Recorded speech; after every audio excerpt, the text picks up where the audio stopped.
Three flames, each capable of warming a man to his bones. Three flames, each capable of burning everything down. In the great kingdom of Oyo, King Sango sat upon a throne that felt more like a cage than a seat of power. 6 months into his reign, the initial thrill of victory had faded into the grinding gears of governance. Beside him stood Chief Obolo, the elderly advisor draped in heavy coral beads. Speaking of alliances, Obolo spoke of the need for marriage, for political bonds to cement the borders of the empire. Sango's eyes, however, crackled with a faint, restless blue electricity, his mind elsewhere. Suddenly, the peace of the court was shattered. A massive dust cloud rose on the horizon, accompanied by the rhythmic thundering of 100 hooves approaching the palace gates. Leading the charge was Oya. She rode a magnificent white horse, her lightweight purple and silver armor gleaming in the afternoon sun, her natural hair styled into a crown of strength. She dismounted with the precision of a seasoned warrior and marched into the throne room. Before Sango could even speak a word of welcome, Oya's voice rang out, sharp and critical. She pointed out a hairline fracture in the palace's structural beams, critiquing the architecture before acknowledging the king. Sango, instead of taking offense, felt a spark of genuine intrigue. Testing her, Sango raised his hand, allowing a controlled arc of blue lightning to dance between his fingers. Oya didn't flinch.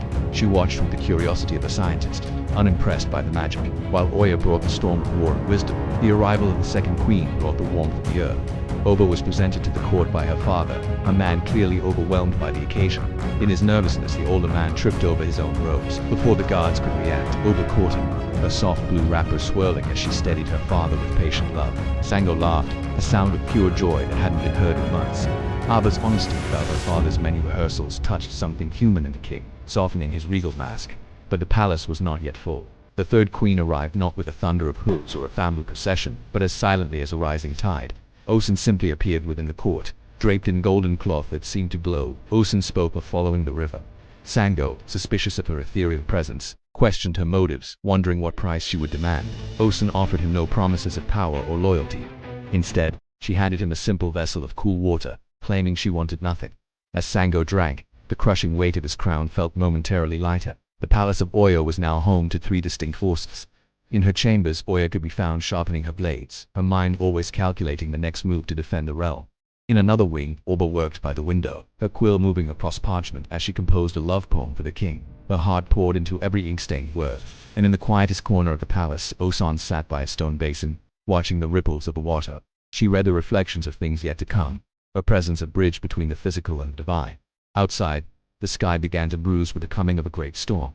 The ancient oracle Orunmila watched from the palace walls, his weary face etched with the knowledge of centuries. Orunmila saw the path ahead. He knew that these three women were more than just wives. They were the elemental pillars upon which Sango's empire would either stand or crumble, the warrior, the caretaker, and the mystic.